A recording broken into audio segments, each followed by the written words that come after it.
Enak nih makan sambil nonton TV.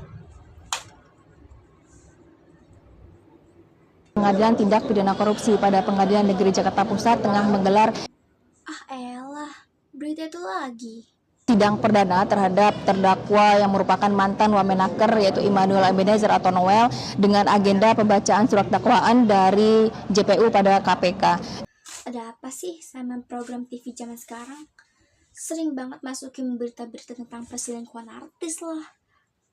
Atau paling mentok juga berita korupsi yang juga tuh paling bakal tenggelam sama berita muta lainnya.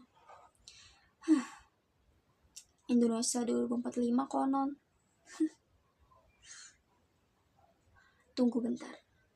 Tapi apa ada strategi supaya anak bangsa nggak punya mental korupsi? Kita sebagai masyarakat umum tahunya korupsi sering terjadi di kalangan orang-orang yang tergabung dalam jabatan maupun politik. Mereka seringnya menggunakan uang, mengambil hak orang lain, menggunakan kekuasaan secara berlebihan yang tidak sesuai ranah mereka, hingga memperdaya kekuatan kepercayaan dari orang lain. Dan semua itu berasal dari satu akar, yakni keegoisan atau demi keuntungan pribadi atau beberapa orang-orang tertentu. Berkenaan dengan cita-cita Indonesia Emas 2045, kita bisa mulai nyicil dari hal paling dasar, yakni menanamkan mindset anti korupsi kepada anak sedari dini. Sekiranya usia dari 5-12 tahun ke atas. Kenapa mindset anti korupsi ini sangat penting?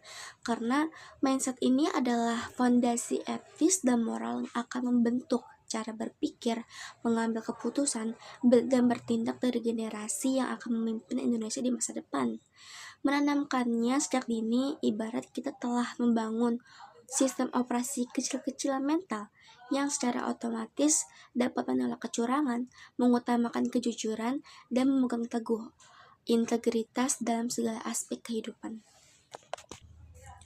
Karena kita tahu korupsi bukan hanya kejahatan individu, tetapi sebuah sistem yang kompleks yang tumbuh secara subur ketika masyarakat menganggapnya sebagai hal yang biasa atau tak terelakkan. Nah, dengan fondasi ini, upaya pembangunan fisik dan ekonomi untuk mencapai visi 2045 bisa terancam oleh budaya koruptif yang menggerogoti kepercayaan publik, menghamburkan sumber daya, dan merusak tatanan sosial. Kita percaya generasi yang sedari kecil dibekal dengan karakter anti korupsi akan menjadi insan yang profesional, wirausaha, dan pemimpin yang dapat dipercaya di perusahaannya, yang mampu membangun institusi yang kuat dan ekonomi yang berkelanjutan. Kenapa? Ya karena mereka sedari dini telah dididik karakter dan moralnya untuk membangun habit atau kebiasaan, untuk jujur dalam berucap, untuk berani tanggung jawab terhadap keputusan yang mereka ambil, untuk mandiri sehingga mereka bisa berdiri di kaki mereka sendiri, untuk menjunjung keadilan, hingga untuk peduli terhadap situasi diri dan orang lain.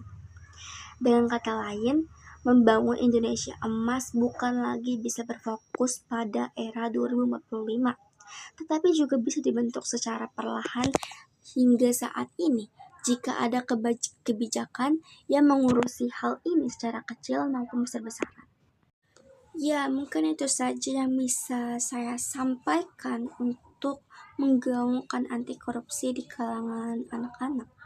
Saya Bunga Cynthia Ardi, mahasiswa Universitas Bina Sarana Informatika Cabang Cengkareng dengan NIM 4425462, pamit undur diri.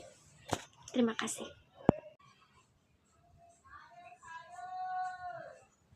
Capek makan